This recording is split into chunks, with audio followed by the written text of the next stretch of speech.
Alright, this is Brandon Kaiser. I'm here with Ryan Yamasaki at CSW Camp 2008.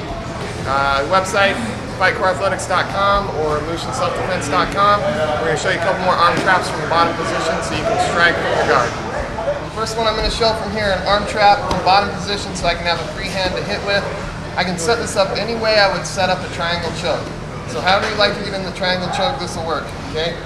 So I can come from here, I can do the push and pull, triangle choke setup, alright? I might open, hit a bicep, triangle choke, okay? What I'm going to do different from here is, rather than throwing this leg by the neck here for the choke, I'm going to come down around the bicep here and figure four my legs. That's what gives me two hands to use against one for striking. So, probably look something like this. I'm going to open, block the bicep, and instead of coming up for the triangle, I'm going to come here, figure four my legs. Trap that arm. Then I'm going to isolate this arm any way I want using my right or left hand, and I have a free hand to hit, elbow, strike, any kind of strike you want to do from there. You can also tuck it here. Bang, bang. One more time with that. Any way and set up the triangle choke.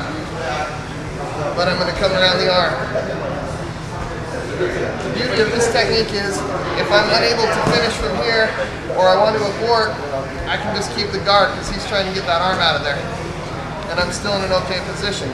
If I go for the triangle and I fail at that, I usually end up in a really bad position. So it's a good way to mount an offense from your back without overcommitting and ending up getting your guard passed. It's probably not going to pass your guard from here. That's number one. Alright, number two trap from the guard. I'm starting with wrist control. Get the feet in the hips. He's going to rip an arm back for a big punch. I'm going to block the bicep, making sure I curl my toes so he can't come over or under that foot. He tries to get his arm around. So I'm probing that arm there. I'm going to pull on this arm and push with this leg to turn his body sideways, and then I'm going to feed this off to my other leg here. From this position, I can isolate this arm any way I want with one of my free hands, and then strike with the free arm.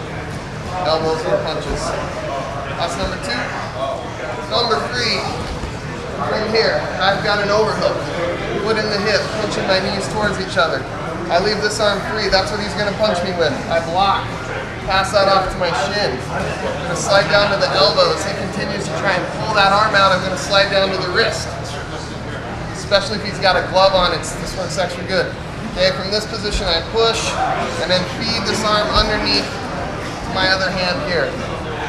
Again, if he's got an MMA glove on, I can get my fingers down inside that glove. It makes it really hard to pull that out. Without a glove, I just come here. And again, that leaves me another free arm for any kind of strike I want to use there. That's 3 arm traps from bottom position for striking from the guard. Thanks.